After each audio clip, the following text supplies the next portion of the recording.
So, series of developments in the Life Esidimeni hearings today. News that the Finance MEC Barbara Creecy will now be called to the inquiry. Also details about how the police are dealing with the deaths of the 143 people who died. Of course, we think the number is higher than that. EWN's Masego Rahlaga, it's been a busy week for her covering all of this at the hearings in Parktown. Masego, good afternoon.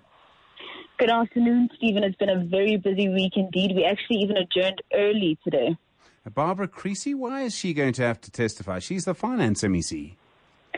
She is the Finance MEC, and actually her role is quite big in this inquiry because, Stephen, if you remember, when the Gauteng Health Department announced back in 2015 or 2014 that they are terminating their contract with the Life Esidimeni group, one of the reasons that they cited for that decision was to save costs. Remember, Stephen, they said that the health department was going through some difficulty with finance and they had to find ways to save costs.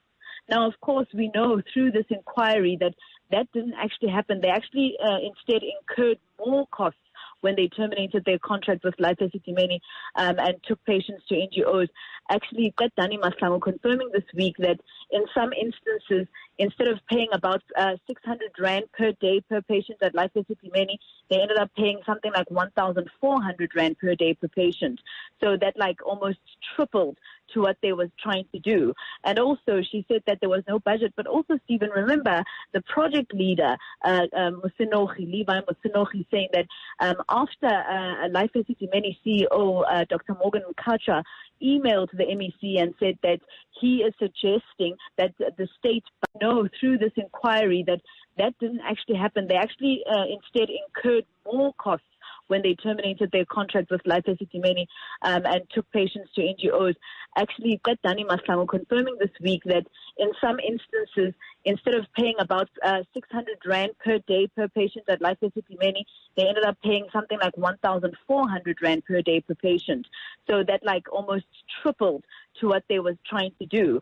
And also, she said that there was no budget. But also, Stephen, remember, the project leader, Levi Musinogi, saying that after Life Esidimeni CEO, Dr. Morgan Mkacha, emailed the MEC and said that he is suggesting that the state, different people, even people who don't have mental illnesses, react to things differently. Our anxiety is different. Change of environment and how we take it is different as people. And so he was also explaining that and the fact that, when they say that they are discharging patients, this is different, totally different in mental health. It's not the same as a person just being discharged for a wound from a normal hospital. Masego, it's obviously been a big week for the inquiry, the testimony of Dani Maslango. Now, finally, we're sort of getting to the business end of this with the money. In a way, I would imagine that for many of the people to have to sit through this, the family members, I mean, they walked out earlier today at one point, I understand. I mean, all of that, it must be quite emotional for them. It's very emotional. Actually, Stephen, they walked out yesterday. If you remember on Monday when the former MEC arrived, they started to sing Sentinina. It was an emotional time. They sang for a good 5 minutes.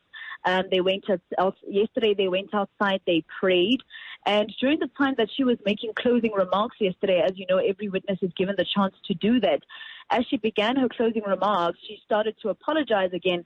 And family members, all of them literally stood up and walked out and started to sing outside. They say they don't accept her apology. They don't feel like she was forthcoming with information.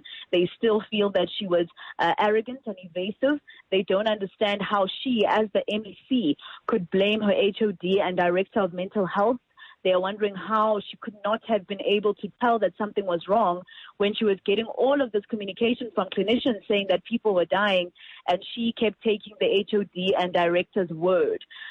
So it's been a very emotional time as we adjourned today at 1:30. I mean, Stephen, this week we've been knocking off really late, around 6, because they wanted to conclude Maslango's testimony. But as we knocked off at 1:30 today, the families were very relieved. They were happy to go home, and they actually cannot wait for this to end because it was supposed to take 3 weeks, but it's taken us 4 months.